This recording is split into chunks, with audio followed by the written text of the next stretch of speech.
الحمدللہ رب العالمین والصلاة والسلام علی سید الانبیاء المرسلین جزا اللہ عنا سیدنا و مولانا محمد صلی اللہ علیہ وآلہ وسلم. اعوذ باللہ السمیع العلیم من الشیطان الرجیم. بسم اللہ الرحمن الرحیم. وَيَقُومِي لَا أَسْأَلُكُمْ عَلَيْهِ مَالًا إِنْ أَجْرِيَ إِلَّا عَلَى اللَّهِ وَمَا أَنَا بِطَارِدِ الَّذِينَ آمَنُوا إِنَّهُمْ مُلَاقُو رَبِّهِمْ وَلَكِنِّي أَرَاكُمْ قَوْمًا تَجْهَلُونَ. وَيَقُومِي مَنْ يَنْصُرُنِي مِنَ اللَّهِ إِنْ طَرَدتُّهُمْ افلا تذکرون. ان اللہ ملائکۃ یصلون علی النبی یا ایھا الذین آمنوا صلوا علیہ وسلموا تسلیما.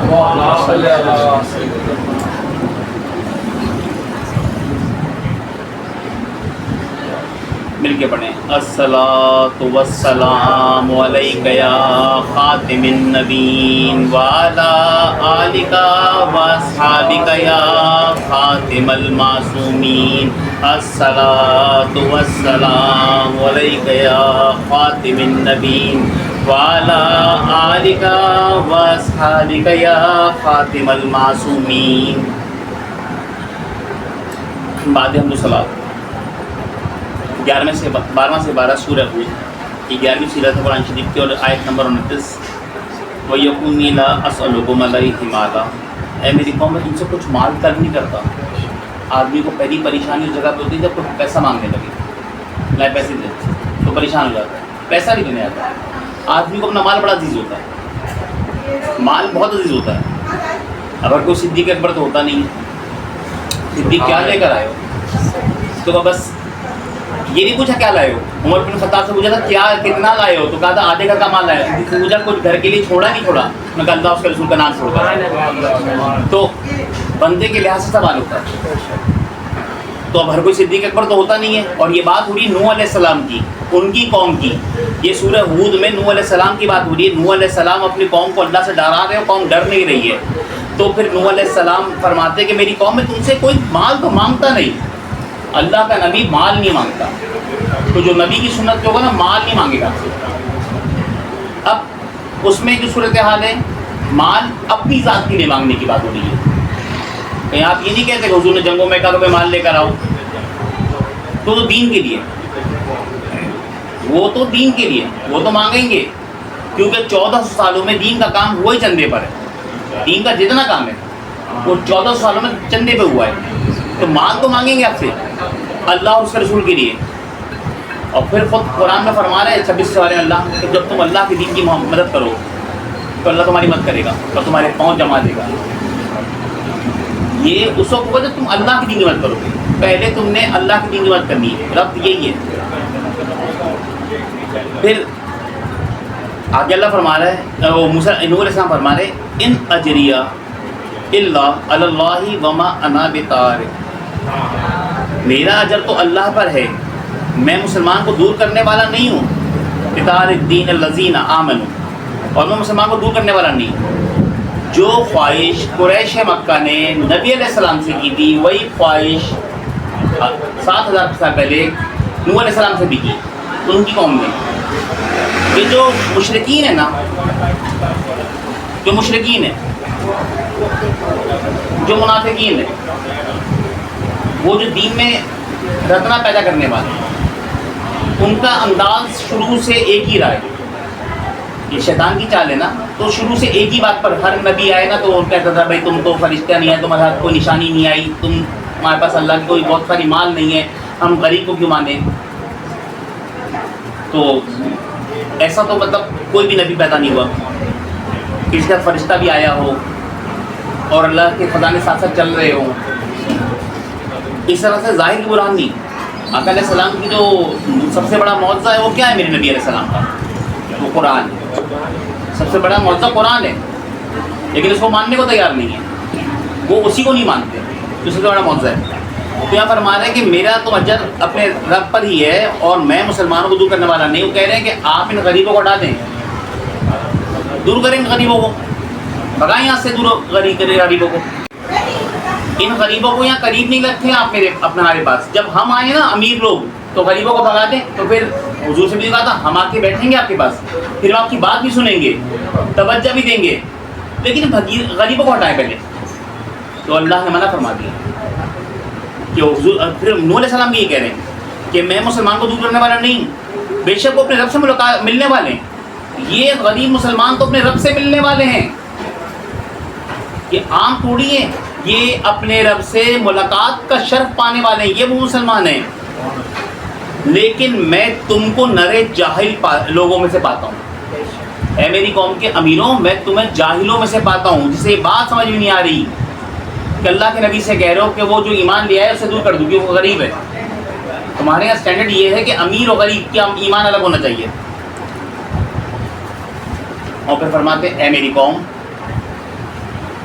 مجھے اللہ سے کون بچائے گا اگر میں انہیں دور کروں گا. پھر ایک بات کہہ رہے ہیں, ایک تو پہلے سمجھایا, پھر کہہ رہے اگر میں اللہ سے تمہارے لیے دور بھی کر دوں تو مجھے اللہ سے کون بچائے گا. تو کیا تم اس بات پہ دھیان نہیں کرتے کہ عالمین کا رب تو مالک تو وہی ہے, تنہا بادشاہ وہی ہے, تو وہ جو ہے نا وہ بادشاہ ہے. تو دین میں کسی بھی طرح سے دین میں رتنگا پیدا کرنے کو منع فرمایا گیا ہے کہ دین میں آپ رتنگا نہ پیدا کریں, دین میں آپ اس طرح نہ کریں. تو یہ جو عادت ہے نا لوگوں کی دین میں رتنگا پیدا کرنے کی, یہ ایک بڑی خطرناک طبیعت ہے. لوگ اس طرح سے کرتے ہیں, اور ہمارے یہاں اس کی سازشی چالیں ہوتی ہیں. جیسے جب پیر مہر علی شاہ صاحب رحمۃ اللہ علیہ گولڈا شریف کے تاجدار گولڈا, سید اعلیٰ حضرت پیر مہر علی شاہ صاحب سید زادے ہیں, عالم دین ہے, فقیہ ہے, مصنف ہیں مختلف کتابوں کے. کیا شان ہے آپ کی. جب گئے نا بابا صاحب کے مزار اقدس پہ, تو وہاں پر ایسے بھی تو ہوتے ہیں نا جو بکواس کرتے ہیں, الٹی سیدھی بہت ساری. تو وہ جو ہے ایک شخص تھا, وہ پہنچ گیا پیر مہر علی شاہ صاحب کے پاس اور کہنے لگا کہ جو آپ بتائیں کہ جو انہوں نے جنت دروازہ بنایا ہوا ہے, یہ جنت دروازہ جو انہوں نے بنایا ہوا ہے یہاں پہ لوگوں نے, اور اسے جاتے ہیں وہی کرتے ہیں, تو یہ ایسا تو حدیث میں تو نہیں ہے, حدیث میں تو جنت دروازہ نہیں ہے. تو آپ مجھے پھر یہ بتائیے ذرا کہ یہ جنت دروازے کی کیا حیثیت ہے, اور یہ لوگ انہوں نے جو ہے اس طرح سے قبر پرستی شروع کر دی, اور یہ کر دیا وہ کر دیا. پیر مہر علی صاحب نے کہا, جب دیکھا نا کہ بہت زیادہ غصے میں, تو کہنے لگے کہ جب تو اپنی بات مکمل کر لے تو بتانا مجھے بھی, تو میں بھی کچھ کہوں گا. وہ شخص کہنے لگا میں کہہ چکا.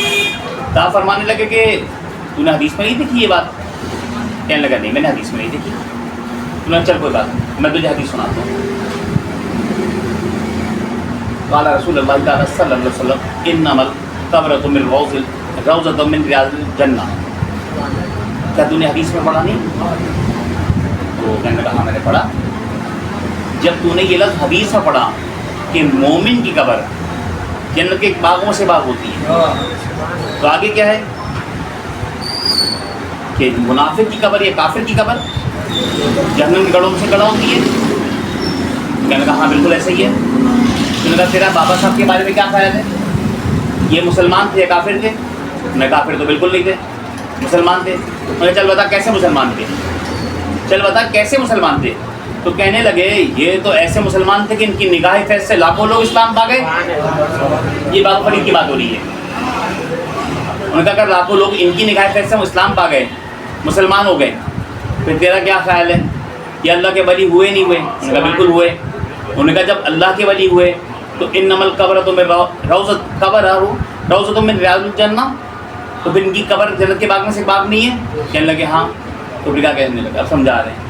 یہ تو سنیوں کو بات سمجھ میں نہیں آئی. اگر سمجھ میں آ جاتی تو جب اندر کا سارا حصہ جنت کا ٹکڑا ہے تو پھر چاروں طرف دروازے لگا دیتے. جو جدھر سے بھی آئے آ تو جنت میں ہی رہے نا, چاروں طرف دروازے لگا دیتے. بابا صاحب کی قبر اقدس پر ایک دروازہ ہے, کہہ رہے وہ تو چاروں طرف لگ جانا چاہیے تھا. جنی دروازہ ایک ہی ہے. ایک دوسرا دروازہ جو عام وقت میں جنی دروازہ کی محرم میں کھلتا ہے عام وقت میں.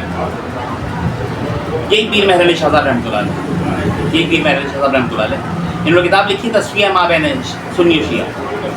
کتاب لکھی ہے, کیا لکھی ہے؟ تصفیہ. تصفیہ کہتے ہیں. انہوں نے کتاب لکھی تصفیہ ما بین سنی و شیعہ, یعنی کہ سنی اور شیعہ کے درمیان میں تصفیہ. تو اس کتاب کے اندر توجہ سے ایک مسئلہ بیان کر رہا ہوں، شرعی مسئلہ، وہ ذرا سمجھ لیں آپ. یہ عقائد کا مسئلہ ہے. فضائل پہ وہ آسمانوں کو اڑ رہا ہے، اس کی وجہ سے یہ ہوگا، اس کی وجہ سے یہ ہوگا، اس کے اندر میں یہ درجات ملیں گے، اسے یہ پھل ملے گا، اسے یہ نعمت ملے گی، اس کی قبر یوں اس طرح سے. یہ فضائل کی بات ہے. عقائد کا مسئلہ وہ ہے جس میں بندہ مسلمان رہتا اور نہیں رہتا ہے. فضائل کے مسئلے پر فضیلت کا انکار ہو گیا تو بھی کوئی ایسا مسئلہ نہیں ہے، اور فضیلت کو ماننے میں تردد بھی نہیں ہوتا، فضیلت کو ماننے میں تردد بھی اتنا نہیں ہوتا. عقائد کے مسئلے میں جو ایمان کی بات آتی ہے، آپ کا عقیدہ صحیح ہونا چاہیے.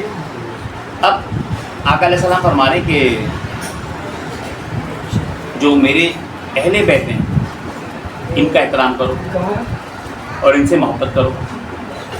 حضور نبی کریم نے فرما رہے تو اس پر یہ کہتے ہیں، یہ رونے پیٹنے والے یہ کہتے ہیں کہ اس وقت ہم تو تھے نہیں، آپ تو تھے نہیں، کوئی تھا نہیں، تو صحابہ سے کہہ رہے تھے یہ بات کہ میری اہل بیت کا احترام کرو.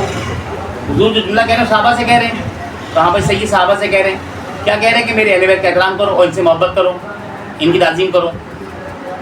تو آقا علیہ السلام نے یہ بھی تو فرمایا نا کہ جس نے میرے کسی صحابی کو برا کہا اور جس نے میرے کسی صحابی کو اذیت دی اس نے مجھے اذیت دی، اور جس نے مجھے اذیت دی اس نے اللہ کو اذیت دی، اور جس نے اللہ کو اذیت دی اس نے تو کفر کر دیا.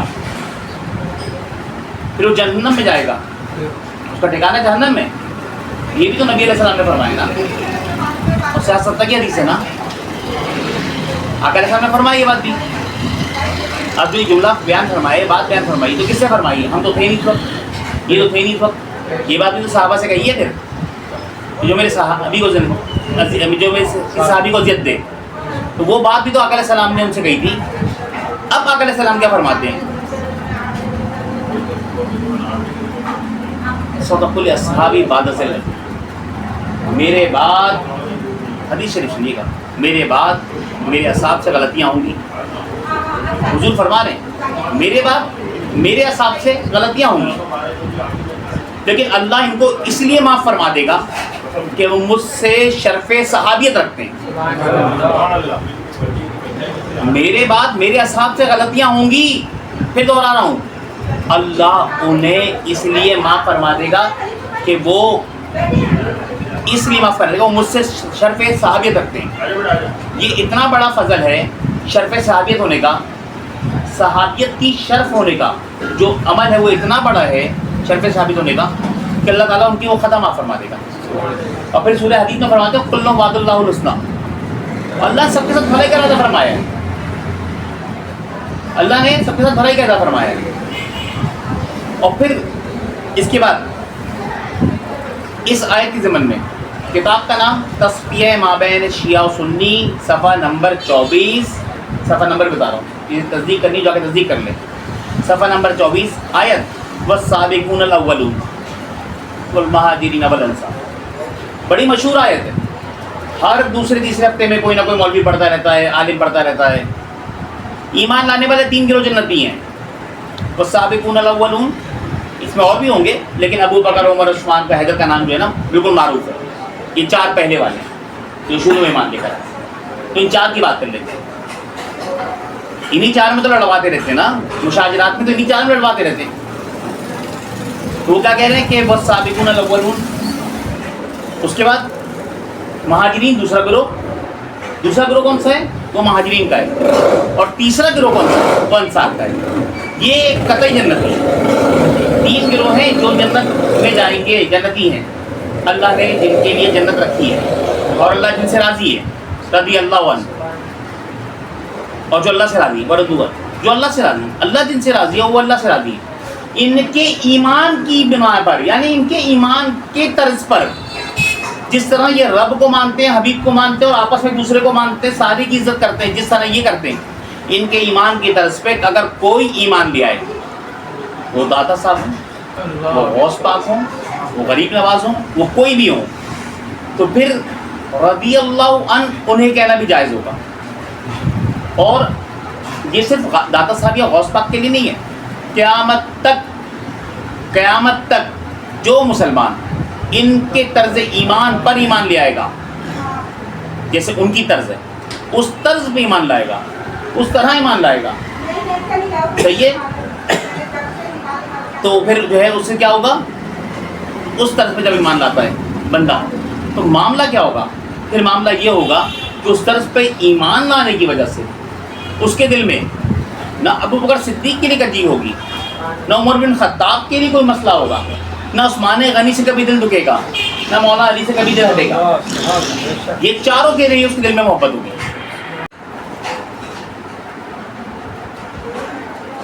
تو پھر کیا ہوگا، اس کا طرز ایسا ہوگا کہ وہی بات اپنے دل میں کہے گا کہ ہم لوگ صحابہ کے قصیدوں کے گویے، پہلی مجلس سے پڑھا تھا، دوبارہ ریپیٹ کر رہا ہوں، ہم لوگ صحابہ کے قصیدوں کے گویے، ہم سے تو علی پاک کا انکار نہ ہوگا، دونوں کو تعلیم دے رہے ہیں، ہم لوگ صحابہ کے قصیدوں کے گویے، ہم سے تو علی پاک کا انکار نہ ہوگا، جھوٹا ہے دغا باز ہے وہ عاشق حیدر، جھوٹا ہے دغا باز ہے وہ عاشق حیدر، جو ذکر ابو بکر سرشار نہ ہوگا۔ تو ابو بکر کا ذکر ہو، پھر حیدر کا عاشق ہو، اور پھر سرشار نہ ہو، اسے خوشی نہ ہو، یہ کیسے ہو سکتا ہے، یہ کیسے ہو سکتا ہے؟ تو وہ اس منزل پہ فرما رہے ہیں کہ اب آقا علیہ السلام کیا فرما رہے ہیں، میرے زمانے کے بعد، میرے بعد زمانے میں ایک ایسی قوم آئے گی۔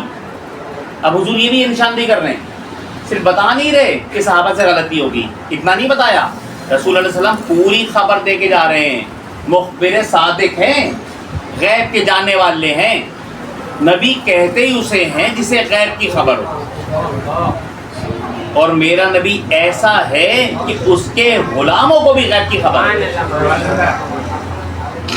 نبی پاک صلی اللہ علیہ وسلم بیٹھے ہوئے، ایک شخص آیا عربی بدو، رسول اللہ علیہ وسلم آپ بتائیے میری اونٹنی کے پیٹ میں کیا ہے؟ نبی پاک صلی اللہ علیہ وسلم اتنے حیادار ہیں کہ ستار ہیں نا، اس لیے حیادار ہیں، اس کی عزت رکھ لی، خاموش ہو گئے۔ دوبارہ پوچھا آپ بتائیے میری اونٹنی کے پیٹ میں کیا ہے؟ خاموش ہو گئے۔ تیسری دفعہ جب اسے سوال کرنا چاہا نا تو صحابی نے تلوار نکال لی، بدبخت چپ ہو جا، میں تجھے بتاؤں تیری اونٹنی کے پیٹ میں کیا ہے؟ تو نے اس کے ساتھ غلط عمل کیا اور اس کے پیٹ میں تیرا بچہ ہے۔ یہ صحابی کی حدیث بیان کر رہا ہوں، اور صحابی کا ایمان و تقدیر بتا رہا ہوں کہ صحابی کو کتنی خبر ہے۔ جب رسول کے غلاموں کا عالم یہ تو وہ کتنے بڑے جاہل ہوں گے جو یہ بات بیان کرتے کہ نبی کو غیب کی علم نہیں تھا، جبکہ نبی کا لفظ نبا سے نکلا اور اس کے معنی ہی ایسی خبر کے ہیں جو پہلے نہ پتا ہو، پھر سچی بھی ہونی چاہیے، خبر سچی بھی ہو، صحیح بھی ہو، پہلے سے پتہ بھی نہ ہو، اور ہو لیکن چھپی بھی ہو، جیسے رب ہے لیکن چھپا ہوا ہے، اللہ ہے لیکن چھپا ہوا ہے، تو چھپا ہوا ہے تو رب کی خبر دینا بھی تو غیب کی خبر ہو گئی۔ تو اسی لیے امام نے کہا تھا اور کوئی کیا غیب تم سے ہو نہا، جب نہ خدا ہی چھپا تم پہ کروڑوں درود۔ یہ تو بدبخت ہے، لیکن ہم تو محبت والے ہیں۔ تو ایک بار پڑھیے نا مل کے درود شریف، اللہ صلی علی مصطفیٰ حبیبنا محمد مادن جود والکرم۔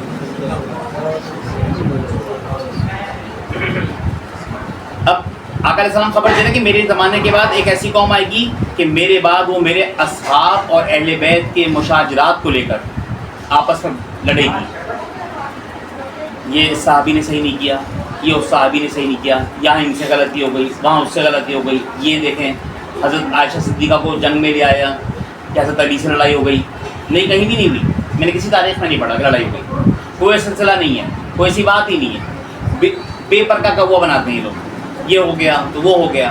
آئے وہ کتاب نکالیں، جس کتاب کا حوالہ ہے نکالو، کتاب نکالو اور میں تمہیں بتاتا ہوں کہ کہاں تمہارا سچ ہے کہاں جھوٹ ہے، تو ایسا ہو گیا اور ویسا ہو گیا، یہ اس طرح کی باتیں کرتے ہیں۔ آقا علیہ فرما دے کہ وہ قوم ایسی آئے گی، کچھ لوگ ہوں گے جو اس بات پر بڑا بحث کریں گے، میرے اصحاب کو کبھی برا بولیں گے، کبھی اہل بیت کو غلط کہیں گے۔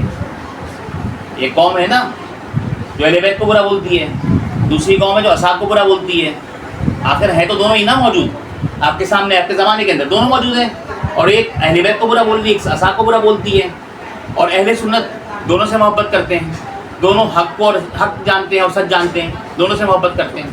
اب بخاری شریف کی حدیث سنیں، پھر اس جگہ پر اس آیت میں والسابقون الاولون کی تفسیر کے اندر پیر مہر علی شاہ صاحب اپنی کتاب تصفیہ مابین سنی و شیعہ کے اندر صفحہ نمبر 24 پر یہ آیت لکھنے کے بعد اس کی تفسیر لکھنے کے بعد اب یہاں پر حدیث لکھتے ہیں.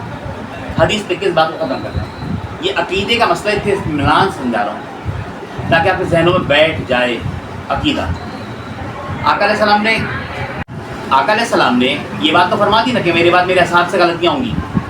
انہوں نے فرما دیا، یعنی اصحاب معصوم نہیں ہے. تو آقا علیہ السلام کی دو حدیثیں پیش کر رہے ہیں پیر مہر علی شاہ صاحب. پیر مہر علی شاہ صاحب کون ہیں؟ پیر مہر علی شاہ صاحب سید زادے ہیں، اولاد رسول ہیں، اون رسول ہیں، عالم دین ہیں، مفتی ہیں، باشرح ہیں، اللہ کے ولی ہیں، معرفت کے رکھنے والے ہیں. اب وہ کیا لکھتے ہیں؟ وہ لکھتے ہیں بخاری شریف کے پہلی حدیث، یہ امام بخاری نے بھی لکھی ہے. ایک رات نبی کریم صلی اللہ علیہ وسلم مولا علی شیر خدا کے گھر پہ، خاتون جنت اور مولا علی دونوں اپنے گھر میں تھے. تو آپ نے ان سے ملاقات کی، پھر کہنے لگے علی بتاؤ تم تہجد پڑھتے ہو روز؟ مولا علی سے پوچھا. مولا علی نے کہا یا رسول اللہ صلی اللہ علیہ وسلم، جبکہ سوال تھا دونوں سے، علی و فاطمہ تم بتاؤ تم لوگ تہجد پڑھتے ہو؟ تو انہوں نے کہا کہ یا رسول اللہ صلی اللہ علیہ وسلم ہمارے دل اللہ کے ہاتھ میں، جب وہ چاہتا ہے تو ہم سے تہجد پڑھوا لیتا ہے، اور جب وہ نہیں چاہتا ہے تو ہماری تہجد رہ جاتی ہے. نبی کریم صلی اللہ علیہ وسلم نے قرآن کی آیت پڑھی، اور قرآن کی آیت پڑھ کے بخاری شریف کی حدیث سے آسانی سے چیک کر سکتے ہیں. قرآن کی آیت پڑھ کے کہنے لگے کہ انسان بڑا جھگڑالو پیدا ہوا ہے. یہ بات انہوں نے کس کو کہی؟ مولا علی شیر خدا کو. تو مفسرین اس پر لکھتے ہیں، تفسیر اہل تفسیر آپ پڑھے تفسیر، یہ یہاں پر اجتہاداً غلطی ہے مولا علی سے. یہ مولا علی کی غلطی ہے جس پر آقا علیہ السلام نے اس جملے کو ادا فرمایا. دوسرا مقام لکھتے ہیں، اور لکھتے ہیں کہ دوسرا مقام تو ایسا ہے کہ ہر خاص و عام میں ہم لوگ مشکل کشا حیدر کرار کی جو ہے نا شان بیان فرماتے ہیں، اور ان کی شان میں ہی روایت پڑھتے ہیں. توجہ ہے آپ کی اس جملے پر، ان کی شان میں ہی روایت پڑھتے ہیں. جو روایت ہم ان کی شان میں پڑھتے ہیں، جبکہ شان کی نہیں، یہ ان کی غلطی کی روایت ہے، یہ ان کی اجتہادی غلطی ہے مولا علی کی، لیکن ہم شان میں پڑھتے ہیں. روایت کیا ہے؟ صلح حدیبیہ کے دن جب کاغذ و قلم مشکل کشا کو ملا تو حیدر کرار نے لکھا کہ معاہدت اور تصفیہ جو ہے مابین ہے مشرکین مکہ اور محمد مصطفیٰ صلی اللہ علیہ وسلم، محمد رسول اللہ صلی اللہ علیہ وسلم. جب لکھا نا آپ نے تو انہوں نے کہا کہ بھائی اگر محمد کو رسول اللہ مان لیتے تو مسئلہ ہی نہیں رہتا. ہم تو رسول اللہ نہیں مانتے، اسی لیے ساری جنگ ہے ہماری، ساری لڑائی ہے. اس رسول اللہ کو مٹاؤ. حضرت نے کہہ دیا میں نہیں مٹاؤں گا. رسول اللہ نے کہہ دیا علی اسے مٹا دو. مولا علی کہنے لگے یا رسول اللہ صلی اللہ علیہ وسلم میں محمد کے نام کے ساتھ رسول اللہ لکھ تو سکتا ہوں، مٹا نہیں سکتا. جب رسول اللہ، ہم یہ کہتے ہیں حضرت علی کی شان ہے، یہ ان کی محبت ہے، یہ حضرت علی کی اجتہادی غلطی ہے. جب رسول اللہ نے کہہ دیا مٹاؤ تو لازم ہو گیا تھا مٹانا. یہ دوسری غلطی لکھی مولا علی کی پیر مہر علی شاہ صاحب نے، اور یہ لکھ کر بتایا کہ اہل بیت بھی معصوم نہیں ہے اور صحابہ بھی معصوم نہیں ہے. غلطی ان سے بھی ہو سکتی ہے اور غلطی ان سے بھی ہو سکتی ہے.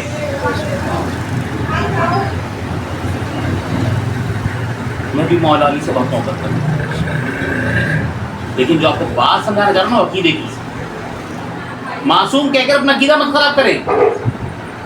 یہ محفوظ ضرور ہیں، انما یرید اللہ لیذھبکم عنکم الرجس، یہ محفوظ ہیں. اللہ نے ہر نجاست سے، ہر برائی سے محفوظ کیا ہے، لیکن یہ اجتہادی غلطی ہے. پھر یہ کیسے ہو سکتا ہے کہ نبیوں کے معاملے میں چاہے وہ موسیٰ ہو یا آدم ہو یا نوح ہو یا ادریس ہو یا ابراہیم ہو، تم اجتہادی غلطی مان لیتے ہو؟ گندم کا کھانا اجتہاداً غلطی، یہ کام کرنا یہ اجتہاداً ہو گیا، وہ کرنا یہ اجتہاداً ہو گیا. جب نبیوں سے اجتہاداً غلطی ہو سکتی ہے، معصوم ہونے کے بعد بھی نبیوں سے اجتہاداً غلطی ہو سکتی ہے. نبی معصوم ہے، نبی سے غلطی نہیں ہو سکتی. پھر بھی اجتہاد وہ نیکی ہوتی ہے، دل میں سوچتا ہے، بھلائی کا ارادہ کرتا ہے اور پھر کوئی کام کرتا ہے، لیکن وہ اللہ کی نظر میں صحیح نہیں ہوتا تو اللہ تعالیٰ سے ایک نیکی عطا فرماتا ہے. یہ اجتہاد ہے. جب اجتہاد پر نبیوں کی پکڑ نہیں کی اللہ نے، ایک معصوم ہے، تو پھر آپ بتائیے کہ جس قوم کے اندر یہ کیسے ممکن ہے کہ پھر جو نبیوں کے بعد کا درجہ ہو وہ اس طرح کا ہو کہ اس سے کوئی غلطی نہیں ہو سکتی، اس سے کوئی غلطی نہیں ہو سکتی. یہ تو غلطی تو ہوتی ہے، لیکن اللہ نے انہیں محفوظ رکھا ہوا ہے، اللہ نے انہیں محفوظ رکھا ہوا ہے. معصوم عن الخطا نہیں ہے، محفوظ عن الخطا ہے. تیسرا واقعہ انہوں نے لکھا پھر پیری مہر علی شاہ صاحب نے، جب نبی پاک صلی اللہ علیہ وآلہ وسلم کا وصال ہوا نا تو صحابہ کرام کی آواز بلند ہو گئی مسجد لگے. آپ نے فرمایا یہ صحابہ کی غلطی تھی، مسجد کا تقدس پامال ہو گیا. آپ نے لکھ کر پھر سمجھانے کی کوشش کی کہ چاہے وہ صحابہ ہوں چاہے وہ اہل بیت ہوں، غلطی کسی سے بھی ہو سکتی ہے، لیکن نہ ہم نے اپنی زبان دراز کرنی ہے، نہ ان کے مشاجرات میں ہمیں بولنا ہے. ان کے معاملے جو ہو گئے ہمیں اس میں بولنا بھی نہیں ہے، ورنہ ہمارا ایمان چلا جائے گا. یہ ہے صورتحال، یہ صورتحال. اب اس صورتحال کے پیش نظر جو صورتحال ہے کہ آپ دیکھیں کہ غلطی ان دونوں سے ہو سکتی ہے، لیکن آپس میں یہ کتنی محبت کرتے ہیں اور حضور ان سے کتنی محبت کرتے ہیں. مشکل کشا رضی اللہ تعالیٰ عنہ جب یمن کا معاملہ ہوا تھا نا، یمن کا معاملہ ہوا تو یمن کے معاملے میں کیا ہوا تھا؟ صرف اتنا ہی ہوا تھا نا کہ جب آ کر اصحاب حدیبیہ میں سے جو لوگ حضرت علی رضی اللہ عنہ کے ساتھ ہمراہ یمن گئے تھے، ان میں سے ایک صحابہ حضرت عمرو بن شاش الاسلمی رضی اللہ عنہ تھے. راستے میں حضرت عمرو رضی اللہ عنہ کو حضرت علی کے ساتھ زیادتی کی سوچی اور انہوں نے ان کے اوپر خوامخواہ غصے کا اظہار کیا. حضرت علی کے متعلق اپنے دل میں ناراضگی پیدا کر لی. پھر جب وہ مدینے واپس لوٹے تو انہوں نے حضرت علی کی شکایت کی اور ان پر اپنے غصے کا مسجد میں اظہار کیا. یہ بات رسول کریم صلی اللہ علیہ وسلم تک پہنچ گئی. ایک دن عمرو بن شاش رضی اللہ تعالیٰ عنہ مسجد میں داخل ہوئے. نبی کریم صلی اللہ علیہ وسلم اپنے چند اصحاب کرام کے ساتھ تشریف فرماتے. جب حضور کی نظر ان پر پڑی تو انہوں نے کہا کہ وہ وہیں بیٹھ گئے. نبی صلی اللہ علیہ وسلم فرمایا اے عمرو خوب سن لو کہ تو نے اللہ کی قسم تو نے مجھے اذیت پہنچائی. عمرو رضی اللہ عنہ نے عرض کیا یا رسول اللہ میں خدا کی پناہ پکڑتا ہوں، میں اللہ کی پناہ پکڑتا ہوں کہ میں آپ صلی اللہ علیہ وسلم کو اذیت دوں. حضور نے فرمایا کیوں نہیں، تو نے مجھے اذیت پہنچائی، جو شخص علی کو اذیت پہنچائے گا وہ در حقیقت مجھے اذیت پہنچائے گا. اس بات کے بعد بھی آقا علیہ السلام کی محبت تو اتنی ہے نا مولا علی سے، شیر خدا رضی اللہ تعالیٰ عنہ سے. یہ صورتحال ہے. اور پھر ان کے درمیان جو ہے، ان دونوں کے درمیان جو صورتحال ہے وہ اس طرح سے ہے کہ حضرت علی رضی اللہ تعالیٰ عنہ اور ابو بکر صدیق رضی اللہ عنہ دونوں مل کر ایک دفعہ نبی کریم صلی اللہ علیہ وسلم کے دروازے میں پہنچے.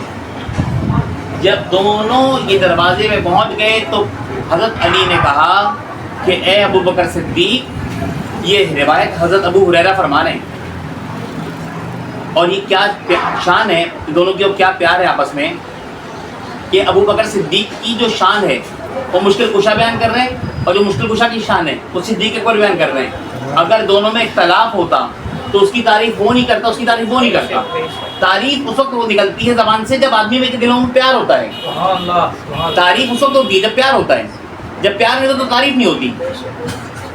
تو فرمانے لگے کہ ابو ہریرہ رضی اللہ عنہ سے روایت ہے کہ ایک دن نبی کریم صلی اللہ علیہ وسلم کے شان اقدس پر یہ دونوں حضرات پہنچے، حجرہ مقدسہ کی طرف گئے. حضرت علی نے فرمایا ابو بکر صدیق سے بااسرار کہا پہلے دروازے پر آپ اجازت طلب کریں، کیونکہ میں نے رسول کریم صلی اللہ علیہ وسلم کو سے سنا ہے کہ ابو بکر صدیق سے افضل کسی شخص پر سورج طلوع نہیں ہوا. ابو بکر صدیق کہنے لگے میں نے بھی رسول اللہ سے سنا ہے، میں اس شخص سے زیادہ پہلے پہل کیسے کروں کہ جس کے بارے میں حضور نے فرمایا کہ میں نے خیر النساء کو بہترین شخص سے نکاح میں دے دیا، یعنی خاتون جنت کو بہترین شخص کے نکاح میں دے دیا.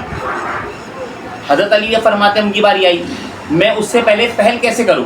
اب حضرت علی کہہ رہے ہیں میں اس سے پہلے پہل کیسے کروں، جو شخص آدم اور یوسف، جو شخص ابراہیم خلیل اللہ کے سینے کو دیکھنا چاہے وہ ابو بکر کے سینے کو دیکھ لے.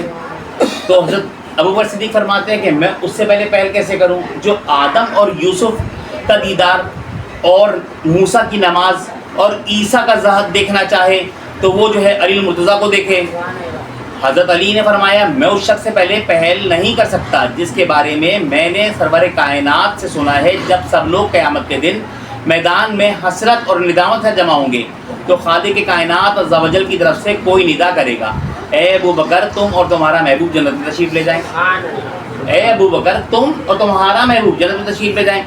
ابو بکر صدیق نے فرمایا میں اس شخص سے پہلے پہل کیسے کروں جس کے بارے میں رسول اللہ صلی اللہ علیہ وسلم نے خیبر اور حنین کے دن کہا تھا کہ جب آپ کی خدمت میں کھجور اور دودھ کا نذرانہ پیش کیا گیا تو فرمایا طالب و غالب کا یہ تحفہ علی بن ابی طالب کے لیے۔ حضرت علی نے فرمایا میں اس سے آگے کیوں کر بڑھوں جس سے مخاطب ہو کر سید عالم نے فرمایا اے ابو بکر تم میری آنکھ ہو۔ ابو بکر نے کہا میں اس شخص سے پہل کیوں کروں جس کے حق میں حضور شفیع المذنبین صلی اللہ علیہ وسلم نے فرمایا علی جنت کی سواری تشریف لائیں گے تو کوئی نہیں نہ کرے گا، اے محمد دنیا میں آپ کا بہتر والد اور آپ کا بہترین بھائی یہی تھے، یعنی بہتر والد ابراہیم خلیل اللہ اور بہترین بھائی علی المرتضیٰ علی ابن ابی طالب۔ حضرت علی نے فرمایا میں اس شخص سے پہلے پہل نہیں کر سکتا جس کے حق میں رسول خدا نے فرمایا بروز قیامت جنت کا خارزن رضوان جنت کی چابیاں لائے گا اور دوزخ کی چابیاں بھی لائے گا، اس وقت اس کے پاس ہوں گی اور کہے گا اے ابو بکر خالق ارض و سما آپ کو سلام فرماتا ہے، یعنی اللہ تعالیٰ کو سلام فرماتا ہے اور فرماتا ہے کہ یہ کنجیاں جنت کی ہیں یہ دوزخ کی ہیں، تم جسے چاہتے ہو جنت میں بھیجو اور جسے چاہتے ہو دوزخ میں بھیجو۔ ابو بکر صدیق کہنے لگے میں اس سے پہلے پہل کیسے کروں جس کے حق میں خود رسول اللہ صلی اللہ علیہ وسلم نے فرمایا جبریل میرے پاس سلام لے کر آیا اور کہا کہ اللہ تعالیٰ سلام فرماتا ہے نیز فرماتا ہے کہ میں تم سے اور علی سے محبت فرماتا ہوں۔ میں نے سجدہ شکر ادا کیا، پھر کہا اللہ تعالیٰ فرماتا ہے میں فاطمہ سے محبت فرماتا ہوں، میں نے سجدہ شکر ادا کیا، پھر اللہ تعالیٰ نے فرمایا میں حسنین و کریمین سے محبت فرماتا ہوں، پھر میں نے سجدہ شکر ادا کیا، یعنی اس پنجتن سے اللہ محبت فرماتا ہے۔ حضرت علی فرماتے ہیں کہ میں نے اس شخص سے پہلے پہل کیسے کروں جس کے حق میں رسول خدا صلی اللہ علیہ وسلم نے فرمایا ابو بکر کے ایمان ساری زمین والوں کے ایمان کے ساتھ وزن کیا جائے تو ابو بکر کا ایمان سب سے وزنی ہوگا۔ حضرت ابو بکر صدیق فرمانے لگے میں اس شخص سے پہلے پہل کیوں کروں جس کے حق میں رسول صلی اللہ علیہ وسلم نے فرمایا قیامت کے دن علی بن ابی طالب ان کی اولاد اور ان کی اہلیہ محترمہ جب اونٹوں پر سوار ہو کر آئیں گے تو لوگ کہیں گے کہ یہ کون سے نبی ہیں، منادی کہے گا یہ اللہ تعالیٰ کا حبیب علی بن ابی طالب ہے۔ حضرت علی نے فرمایا آپ دیکھیں اتنی ساری میں شان بیان کر چکا ہوں اور ابو ہریرہ نے اور مزید شانیں بیان فرمائی ہیں، ابھی یہ بات چل رہی ہے تو حضرت علی رضی اللہ اور یہ مولا علی کی اور یہ ابو بکر صدیق کے کلام چل رہا ہے، دروازے رسول پہ کھڑے اجازت مانگنے پر کہہ رہے ہیں آپ پہل کریں تو ان کا آپ کی فضیلت یہ ہے، ان کا آپ کی فضیلت یہ ہے، پھر آپ کی فضیلت یہ ہے، آپ کی فضیلت یہ ہے، اتنی فضیلتیں بیان کر دیں تو دونوں کو ایک دوسرے کی فضیلتیں یاد بھی ہیں۔ یہ سوچیے کہ ان دونوں کو ایک دوسرے کی فضیلت یاد بھی ہے۔ اگر میرے دل میں کسی کے لیے برائی ہوگی اس کی کوئی اچھی بات بھی سنوں گا تو یاد تھوڑی رکھوں گا، یاد تو اس کی رکھوں گا جس سے میں محبت کرتا ہوں، اس کی ہر اچھائی یاد رکھوں گا، کہہ رہے ہاں یہ بڑا اچھا آدمی ہے، یہ بڑا زبردست ہے، یہ سخی ہے، یہ ایسا ہے، یہ ویسا ہے، تاکہ میں بتا سکوں کہ میں جس سے محبت کرتا ہوں اس کی خوبیاں یہ ہیں، تو یہ محبت کرتے ہیں۔ تو حضرت علی فرماتے ہیں میں اس شخص سے آگے نہیں بڑھ سکتا جس کے بارے میں حضور نے فرمایا تھا اہل محشر جنت کے آٹھوں دروازے سے یہ آواز سنیں گے اے ابو بکر جسے چاہو جنت داخل ہو جاؤ۔ ابو بکر نے فرمایا میں اس شخص کے آگے نہیں بڑھ سکتا جس کے حق میں خود رسول اللہ صلی اللہ علیہ وسلم نے فرمایا جنت میں میرے اور میرے خلیل کے محلات کے درمیان علی کا محل ہوگا، یعنی ابو بکر اور میرے محل کے درمیان میں جس کا محل ہوگا وہ علی کا محل ہوگا۔ حضرت علی نے فرمایا میں اس شخص کے آگے نہیں بڑھ سکتا جس کے بارے میں حضور نے فرمایا تھا آسمان کے فرشتے کروبی روحانی اور ملاح العالمین کے پر روز ابو بکر صدیق کو دیکھتے ہیں۔ حضرت ابو بکر صدیق رضی اللہ عنہ نے فرمایا میں اس شخص سے آگے کیوں کر بڑھ سکتا ہوں جس کے حق میں اور جس کی اولاد کے حق میں اللہ تعالیٰ فرماتا ہے کہ وہ اللہ سے محبت میں مسکینوں یتیموں اور اسیروں کو کھانا کھلاتے ہیں۔ حضرت علی فرماتے ہیں کہ میں اس سے پہلے پہل کیسے کر سکتا ہوں جس کے حق میں اللہ تعالیٰ فرماتا ہے کہ وہ جس نے سچ کہا اور جس نے سچ کی تصدیق کی یہی وہ لوگ ہیں پرہیزگاروں میں سے ہیں۔ اس گفتگو کے دوران جبریل امین اب یہ گفتگو ہو رہی ہے، دروازے پہ دونوں کھڑے ہیں اور دروازہ بند ہے اور نبی علیہ السلام اندر ہیں اور اللہ بھی دیکھ رہا ہے، سبحان اللہ، یہ دونوں گفتگو کر رہے ہیں اور اللہ سن رہا ہے، اللہ ان کی گفتگو سن رہا ہے۔ اس گفتگو کے دوران سیدنا جبریل امین اللہ جل جلالہ کی طرف سے حضور نبی کریم کے پاس عرض گزار ہوئے یا رسول اللہ صلی اللہ علیہ وسلم آسمان کے فرشتے آپ کی خدمت میں سلام کے بعد عرض کرتے ہیں کہ ساتوں آسمان کے فرشتے اس وقت ابو بکر صدیق اور علی مرتضیٰ کو دیکھ رہے ہیں اور ایک دوسرے کے ادب اور احترام کے بارے میں ان کی گفتگو سن رہے ہیں. آپ ثالث بن کر ان کے پاس تشریف لے جائیے. اللہ تعالیٰ نے ان کو رحمت اور رضوان سے ڈھانپ لیا ہے اور ایمان و اسلام اور حسن ادب سے محظوظ فرمایا ہے. یہ سرور کائنات صلی اللہ علیہ وسلم ان کے پاس تشریف لے گئے اور انہیں ایسا ہی دیکھا جبکہ جبریل امین علیہ السلام نے عرض کیا تھا. آپ صلی اللہ علیہ وسلم نے ہر ایک کی پیشانی کو محبت سے چوما. نبی پاک صلی اللہ علیہ وسلم نے ان کی پیشانیوں کو محبت سے چوما اور فرمایا اس کی قسم جس کے دست قدرت میں میری جان ہے, اس رب کی قسم جس کے دست قدرت میں میری جان ہے, اگر سارے سمندر کی سیاہی, سارے درخت قلم بن جائیں اور سمندر سیاہی بن جائے اور ارض و سما والے لکھنے بیٹھ جائیں تو بھی تمہاری فضیلت اور اجر کو لکھ نہ سکیں گے. تمہاری فضیلت اور اجر کو لکھ سکیں گے. جس کے غلاموں کا یہ عالم ہے کہ ان کی فضیلت اور ان کے اجر کو لکھا نہیں جا سکتا, اس کے اماموں کیا عالم ہوگا. یہ کتاب تنویر الابصار کے اندر یہ حدیث لکھی ہوئی ہے. اگر کسی کو پڑھنا ہو اس حدیث کو دوبارہ شوق اور محبت میں تو وہ پھر پڑھ سکتا ہے, وہ پھر پڑھ سکتا ہے تنویر الابصار کے اندر. یہ ہے آپس میں محبت کا عالم, یہ اصحاب کی محبت کا عالم ہے. لوگ کہتے ہیں بیعت نہیں کی تھی, یہ ہو گیا تھا, وہ ہو گیا تھا, ایسا ہوا تھا, ویسا ہوا تھا. ارے کچھ نہیں ہوا تھا, کچھ نہیں ہوا تھا. محبت کا عالم یہ آخری لمحے تک بڑی محبت کی ہے, بڑی محبت کی ہے ایک دوسرے سے دونوں نے. ابو بکر صدیق رضی اللہ عنہ نماز پڑھ کے آ رہے تھے, مولا علی صاحب تھے, مولا علی صاحب تھے, ابو بکر صدیق نماز پڑھ کے آ رہے تھے.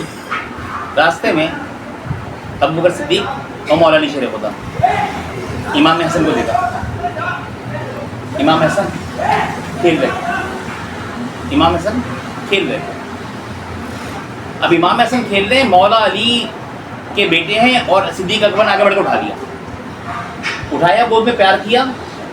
پیار کرنے کے بعد کہا علی بات کہوں آپ سے, میں کہے میں چھوڑیں آپ برا مان لیں. انہوں نے کہا نہیں اب تو لازمی کہیں, آپ کو اللہ کی قسم, اللہ کا واسطہ آپ تو کہیں. جب یہ بات ہوئی تو ابو بکر صدیق کہنے لگے یہ جو آپ کا بیٹا ہے نا حسن, اسے میں جب دیکھتا ہوں نا تو یہ آپ کے متشابہ نہیں ہے, آپ سے کم ملتا ہے, یہ رسول اللہ سے ہو ملتا ہے, اس کی شکل رسول اللہ سے ملتی ہے. یہ آپ کا بیٹا کم, رسول اللہ کا بیٹا زیادہ لگتا ہے. حضرت علی مسکرا پڑے. تو امام حسن رسول اللہ کے وہ بیٹے ہیں جو مسلمانوں کے دو گروہوں کے اندر صلح کروائیں. امام حسن رسول اللہ کے وہ بیٹے ہیں جو مسلمانوں کے دو گروہ میں صلح کرائیں گے. یہ رسول اللہ کی حدیث میں ہے. اس کا مطلب یہ کہ امیر معاویہ بھی مسلمان ہیں اور مولا علی بھی مسلمان ہیں, دونوں گروہ میں صلح کرا دی. صلح تو وہ تھی نا, ایک بات ایسی تھی جس کی ڈسپیوٹ تھا,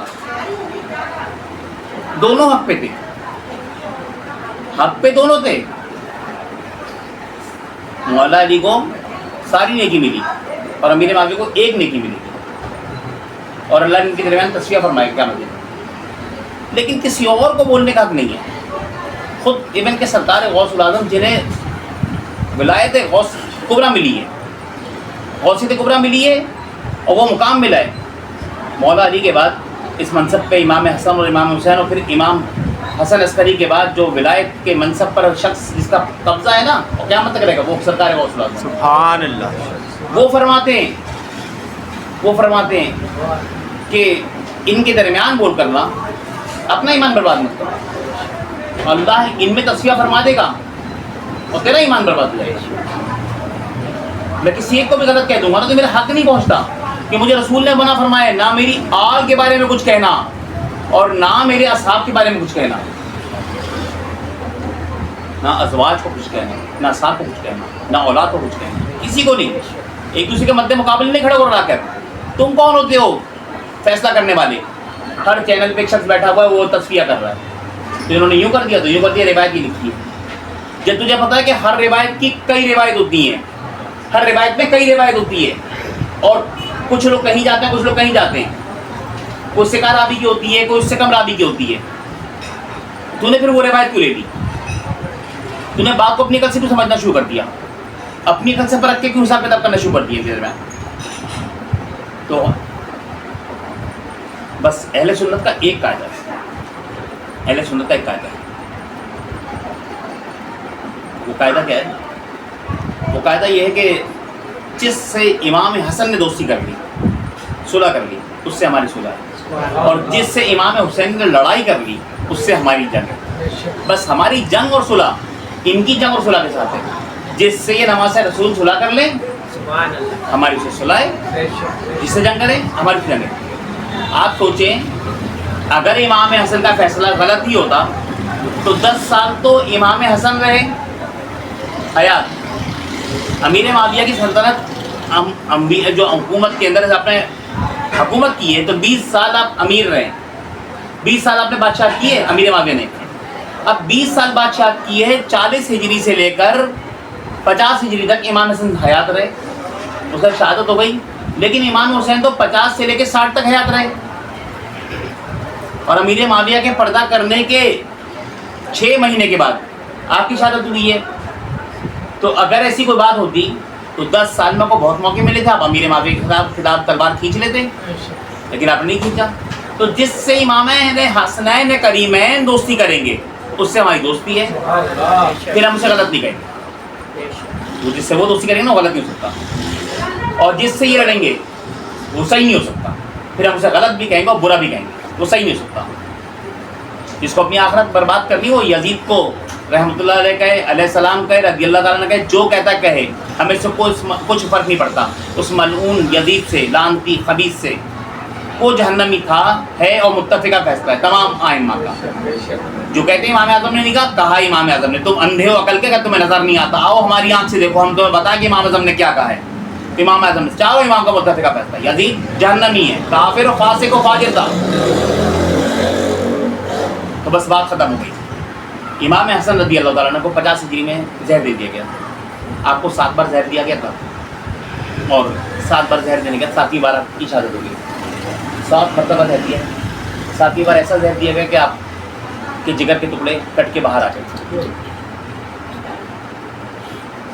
بڑی پروٹوکول کے ساتھ کھانا ملتا، گھر سے باہر کی کوئی چیز کھاتے نہیں، یہ وہ نہیں کرتے، پھر بھی کہاں تک ہوتے ہیں لوگوں کے ہاتھ کہ گھر کے اندر ان کے کھانے تک میں زہر ملا دیا۔ اور ایک بار نہیں، 2 بار نہیں، آپ نے 2 بار تو کوفہ چھوڑا اور واپس کوفے گئے اور مدینے آئے اور مدینہ چھوڑ گئے، لیکن آپ کو 7ویں بار جو زہر ملا ہے وہ مدینے میں ملا۔ اور جب آپ کے تدفین کے لیے نکلے نا کہ نماز رسول کو رسول اللہ کے پاس تدفین کر دیا جائے، تو اس پر بھی ایک ہنگامہ مچ گیا تھا، منافقین نے مدینہ نے ایک ہنگامہ مچا دیا تھا، اور ایک بہت یزیدی فوج کثیر تعداد میں، یزیدی سب بھی تھے، امیر معاویہ کی حکومت کے درمیان وقت میں بھی یزیدی تھے، یزیدی ہر زمانے میں تھے۔ یزیدی کسی شخص کا نام نہیں ہے، یزید کہتے ہیں اسلام دشمن قوت کو، اسلام دشمن قوت ہر زمانے میں تھی، تو وہ تھے۔ تو پھر آپ کو واپس لے کر آئے، پہلی دفعہ جب لے کے گئے، دوبارہ پھر لے کے گئے، تیسری بار لے کے گئے، اور آپ کو پھر جنت البقیع میں تدفین کی گئی آپ کو۔ امام حسن کے ایک بیٹے تھے حضرت قاسم، بس 2 جملے پڑھو گا۔ حضرت قاسم رضی اللہ تعالیٰ عنہ امام حسن کے ایسے بیٹے تھے جو اس وقت شیر خوار تھے۔ آپ نے اپنی زوجہ ام فروا سے کہا تھا کہ دیکھو میں اپنے بچے کے بازو ایک تعویذ باندھ رہا ہوں، ویسے تعویذ مشکل کشائی کے لیے ہوتا ہے، تعویذ حاجت روائی کے لیے ہوتا ہے، تعویذ پریشانی دور کرنے کے لیے ہوتا ہے، لیکن یہ بڑا عجیب و غریب تعویذ لکھا۔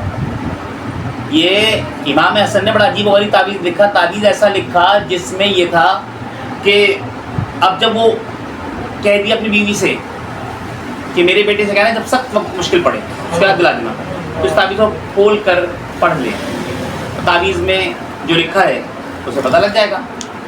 باندھ دیا، بس بیوی کو اتنا سمجھا دیا کہ سخت مشکل کے وقت اس تعویذ کو کھولنا سے پہلے نہیں کھولنا، جب بڑی سخت مشکل ہو جائے تمہیں زندگی کے آثار نہ ملے تو اس تعویذ کو کھولنا۔ اب کربلا سے زیادہ سخت مشکل کیا ہو سکتی ہے؟ اب جب یہ شب عاشور آئی نا، 9 کا دن گزر گیا اور 10ویں کی رات آئی، تو اس رات کو نا ہر عورت اپنی قربانی تیار کر رہی ہے۔ سیدہ زینب کہہ رہی اے بیٹے اونو محمد، کل تمہیں اپنی نانی کے پاس، نانی زہرا کے پاس جانا ہے اور ماموں کے اوپر اپنی جان قربان کرنی ہے۔ اب ام رباب 6 مہینے کے علی اصغر کو بتا رہی ہیں بیٹا علی اصغر تو چل کے تو نہیں جا سکتا لیکن تجھے جانا ضرور ہے مکہ میں. تو نہیں گیا نا تو کربلا نہیں ہوگی. علی اکبر تیرا جانا ضروری ہے. تجھے بتانا کہ کیسی مظلومیت ہے حسین کی یہ تو ہی بتائے گا. علی اکبر تجھے جانا ہے. ام لیلہ بیٹھی ہیں لے کر حضرت علی اکبر کو, ان کے زلفوں میں ہاتھ پھیر رہی ہے ماں بیٹے کے. 3 دن کا پیسہ بیٹا ہے اور ماں بیٹے کے زلفوں میں ہاتھ پھیر رہی ہے اور کہہ رہی بیٹا کل جب صبح ہوگی نا تو سب سے پہلے اے کمرے بنی ہاشم, اے بنی ہاشم کے چاند, تجھے جانا ہے مکہ کی طرف. اپنے بابا پہ آگے بڑھ کے جان قربان کرنی ہے, ان کے انصار اور اصحاب سے بڑھ کر کرنی ہے. عالم دیکھیں ہر ایک تیار کر رہا ہے. تو پھر جو حضور کے صحابی تھے نا انہوں نے بھی اپنے بچوں کو ایسے تیار کیا. مسلم ابن اوسجہ, بس ایک جملہ کہوں گا آپ سے اور وہ بھی آپ کی سماعتوں کا نظر کروں گا کیونکہ آپ اہل محبت سے آپ سننا پسند کر رہے ہیں. مسلم ابن اوسجہ نے کی زوجہ نہیں تھی, اپنی خادمہ سے کہا تھا کہ میرے بچے کو تیار کر دینا اور بچے کو سمجھایا ہوا تھا کہ بیٹا ایسا نہ ہو کہ تمہارا باپ شہید ہو جائے نا تو یہ فوج یزید ہے نا, باپ طاقتور ہے, فوجی ہے, سپہ سالار ہے اور حضور کا سپاہی ہے. تو حضور کے سپاہی بزدل نہیں تھے, ڈرنے والے نہیں تھے. تو جب یہ کیفیت تھی نا تو کیا کہہ رہے ہیں کہ بیٹا ایسا نہ ہو کہ کل میرے بعد فوج یزید امام حسین تک پہنچ جائے اور 5 سال 5.5 سال کا 4 سال کا بچہ ہے, 4-5 سال کا بچہ ہے مقتل میں جو لکھا ہے. اس کے راوی حمید ابن مسلم جنہوں نے مقتل کی جو ہے چیزیں روایت کی ہیں, یہ واقعات کو روایت کیا ہے. تو حمید ابن مسلم کہتا ہے کہ وہ جب مسلم ابن اوسجہ نے جب پہلے صف میں لڑائی ہوئی نا تو مسلم ابن اوسجہ لڑے اور بری جاں فشانی سے روح پرواز کری تو آپ کا سر اس وقت امام کے قدموں میں تھا. جو گرتا نا امام اس کے پاس پہنچ جاتا, امام اس کے پاس پہنچ جاتا. آپ کا سر امام کے قدموں میں تھا, امام کے قدموں میں سر ہے آپ کا, سر اقدس, اور آپ پھر اوپر پاس کر گئے, اوپر پاس کر گئے. جاتے وقت دونوں ہاتھ محبت سے امام کے آگے جو مولا میں اتنا ہی کر سکتا. 22,000 کا لشکر ہے, تنہا چھوڑ کے جا رہا ہوں, یہ بات میرے دل کو کاٹ رہی ہے مولا, میں صدق کر نہیں سکا آپ کے لیے کچھ. اللہ نے اتنی مہلت دی تھی, رب نے اتنی مہلت دی تھی. 22,000 کا لشکر ہے اور 1,000 بھی نہ کاٹ سکا, یہ مہلت دی رب نے.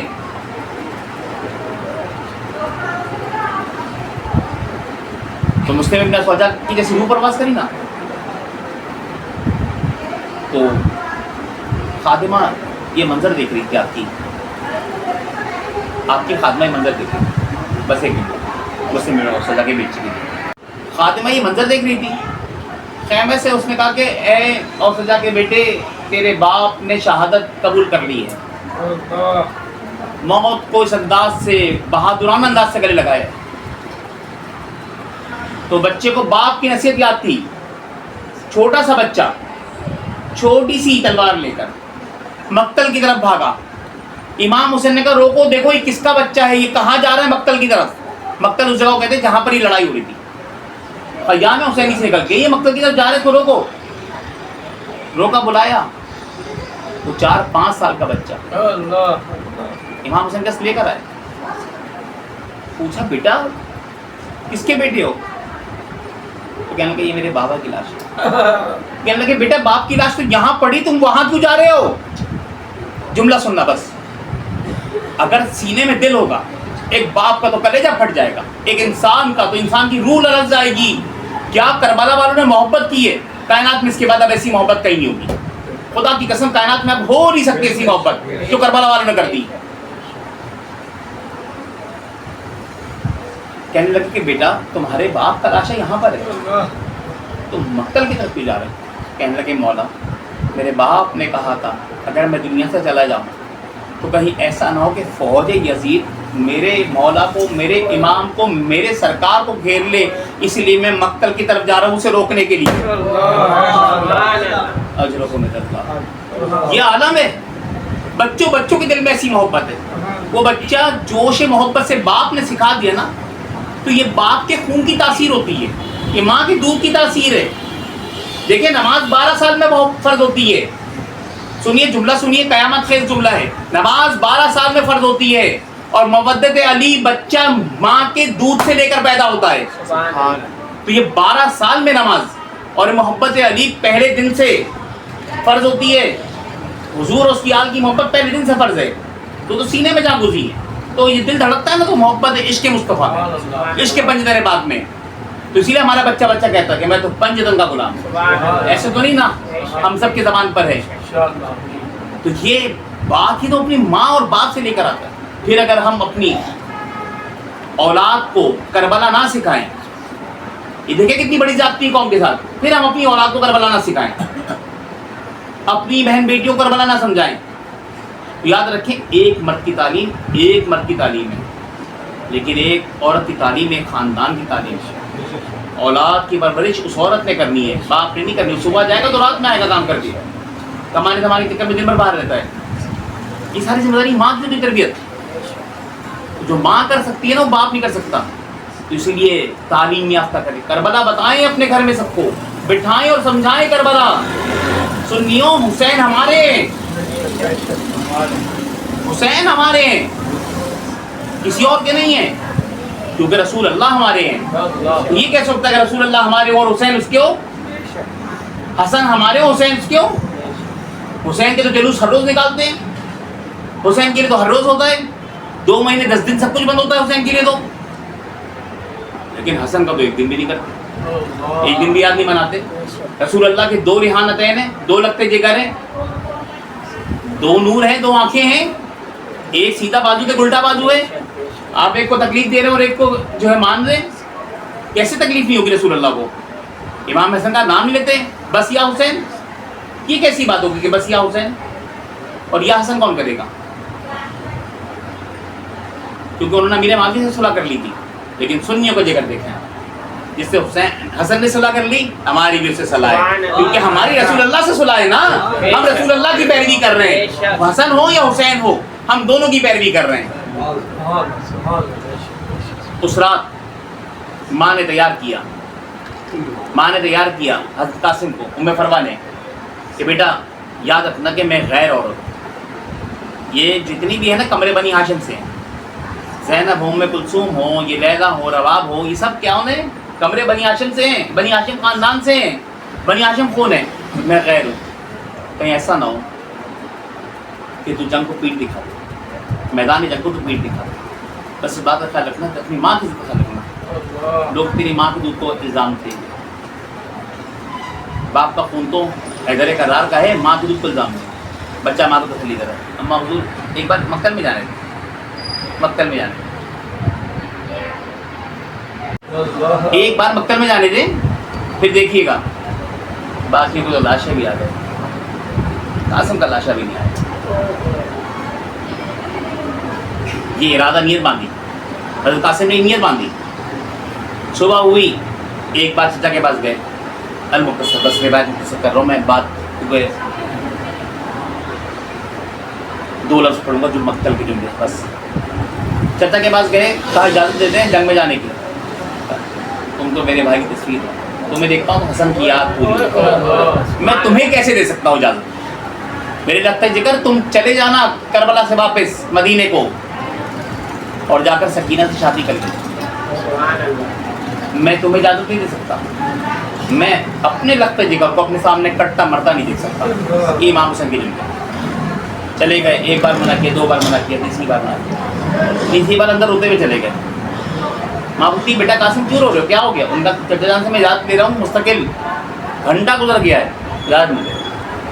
ان کا ماں بیٹھ کے فکر کرنے مند ہو گئی کہ اب میں بچے کو یاد دلاؤں کیسے. ایک دم ماں کو بات یاد آئی اپنے شوہر کی. میرے شوہر نے کہا تھا جب ایسی مصیبت آ جائے نا کہ زندگی بالکل ناپید ہو جائے, مایوس جاؤ زندگی سے, تو یہ خط کھول لینا. ان کا بیٹا تیرے بازو جو خط ہے نا وہ تیرے باپ نے اسی وقت نہیں عبادت تھا, اس سے بہتر اس کا کوئی وقت نہیں ہے, کھول لینا. کھولا تو وہ خط پڑھا تو امام حسن کا خط تھا, وہ امام حسین کے نام تھا. انہوں نے کہا بھائی حسین, جب یہ ہوگا نا مارکا, اب یہ کون ہے؟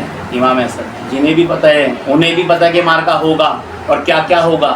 تو کہہ رہے اس وقت میں تو نہیں ہوں گا, لیکن میرا بیٹا قاسم ہوگا. رسول اللہ نے تو یہ بتایا تھا کہ حسین تم کربلا جاؤ گے, لیکن حسن یہ بھی بتا رہے ہیں کہ قاسم بھی ساتھ جائے گا.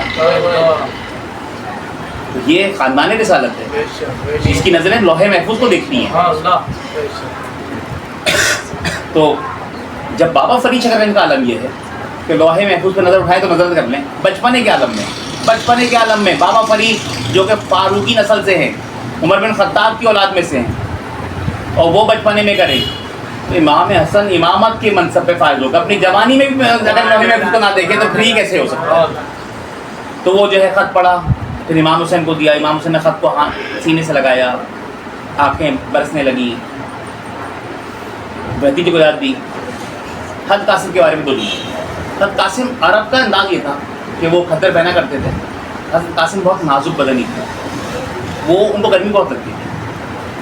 عرب کے لوگ خطر پہنتے ہیں, موٹے کپڑے, تاکہ دھوپ کی شدت سے بچیں, لیکن وہ گرمی بہت لگتی تھی تو باریک کپڑے پہنتے. انہوں نے ململ کا جوڑا پہنا ہوا تھا اور پھر ذرہ بھی نہیں لپیٹی. ذرا اس لیے نہیں لپیٹی کہ وہ بھاری جسم پہ جو نشان پڑ جاتے. 13 سال کی عمر تھی جب آپ نے امام حسن کا کرتا پہنا, امام حسن کا امامہ پہنا, پوری حسن کی تصویر بن کر حضرت قاسم نکلی. اب خیمے سے نکلے نا اور جب چلنے لگے تو تلوار جو حمایل کی تھی نا, پٹا باندھا تھا امام حسن کا, بلکہ مولا علی کا جو امام حسن کو ملا تھا اور امام حسن سے ان کے پاس تھا, وہ مولا علی کا پٹا جو کمرے باندھا, اور جو تلوار باندھی ہے تو تلوار زمین رکھی کھینچ رہی تھی. حضرت عباس نے گھوڑے پہ سوار کرایا, قاسم نے گھوڑے کو ایڑی لگائی, مقتل کی طرف گئے. ڈائریکٹ مقتل میں آپ نے جا کر رجس پڑھا. ایک کافر آیا, ایک بدبخت عزیز بھی آیا, اس کو واصل بجہنم کیا. دوسرا آیا, تیسرا آیا, 17-18 کو اپنے واصل بجہنم کیا. لوگ کہنے لگے یہ علی کا پوتا ہے, ہر ایک ایک کر کے جاؤ گے تو سب مارے جاؤ گے, یہ پیاس کی شدت میں بھی تمہیں نہیں چھوڑے گا. علی کا پوتا سے گھیر لو. اب وہ جو سپہ سالار تھا بصر ابن سعد, اس کی آواز پہ سے گھیر لیا گیا, پھر تیر مارے گئے. پھر جب خون بہہ جاتا ہے نا تو بھی قریب آتے ہیں, عیدہ لوگ بھیڑیے کی طرح حملہ کرتے ہیں. جب خون بہہ جاتا ہے بہت سارا تو پھر قریب آتے ہیں. قریب آئے, قاسم اشکیا کے نظر گئے, حضرت قاسم اشکیا کے نظر گئے.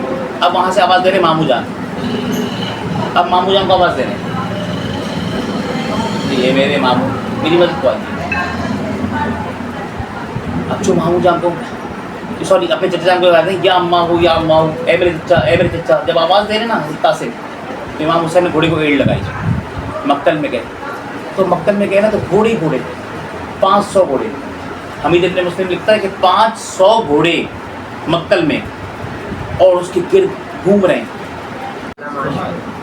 جب حسین جیسا علی کا ہی شعر آیا, اب جب یہ آیا نا میدان میں, یہ آئے پہنچے امام حسین مقتل کی طرف گئے, تو گھوڑے جب دوڑے نا تو ویسے تو باقی جتنے شہید ہوئے نا کربلا میں, شہادت کے بعد 11 تاریخ کو 10 تاریخ کو مغرب کے بعد ان کی جنازے سب کے لائن سے رکھے گئے راشد, اور اس کے بعد ان کی لاشوں پر گھوڑے دوڑا دیے گئے اور لاش پامال کر دی گئی.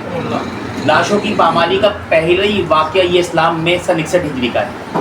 کربلا کے میدان میں لاش پامال کی گئی, اس سے پہلے مسلمانوں کے درمیان, یعنی کلمہ گو تو تھے نا, منافقین تھے, چلو کچھ بھی تھے, لیکن وہ کلمہ پڑھنے کے بعد لاش کسی نے پامال نہیں کی تھی. کفار ایسا کرتے تھے, حضرت حمزہ کی ہوئی تھی نا عہد میں, کفار ایسا کرتے تھے. صحیح ہے, نظر بن انس کی ہوئی تھی نا, انس بن نظر رضی اللہ عنہ کی ہوئی تھی, کیما کر دیا تھا, مسئلہ کرتے تھے وہ تو. لیکن جو ہے نا یہ مسلمانوں کا طریقہ وطیرہ نہیں تھا. اسلام اس کو جو ہے نا قبول نہیں کرتا. اسلام تو مرے ہوئے جانور کو عزت نہیں دیتا, لیکن یہ پہلا واقعہ کربلا جس میں ایسا ہوا. لیکن حضرت قاسم کا واقعہ ان سارے کربلا کے شہداء سے مختلف ہے کہ سب کی بعد از شہادت لاش پامال کی گئی. قاسم کی ابھی سانسیں چل رہی تھیں, مامو چچا جان کو آواز دے رہے تھے کہ وہ گھوڑے جب دیکھے نا امام حسین اور عباس آ رہے تو گھوڑے تیزی سے بھاگے. جب بھاگے نا تو سارے قاسم کے جسم اقدس کے اوپر سے گزر کے چلے گئے. اب جو چلے گئے نا تو وہ بچہ جس نے ذرہ بھی نہیں پہنی تھی نا, وہ گھوڑے کی ٹاپیں جب پڑنا شروع ہوئی نا تو جسم ایک ٹکڑے میں رہا نہیں. اب جب مامو جان آئے نا, چچا جان آئے, اور وہ آ کر انہوں نے آواز لگائی نا, بیٹا قاسم کہاں ہو, آواز دو, بیٹا قاسم کہاں ہو, وہ کر اڑنے لگی, کہاں ہو, آواز دو. تو جسم کے ٹکڑے نا ہوا میں بلند ہو گئے, اور پھر آواز آئی السلام علیکہ یا ابا عبداللہ حسین علی لعنت اللہ قوم الظالمین. وآخر دعوانا الحمد للہ رب العالمین.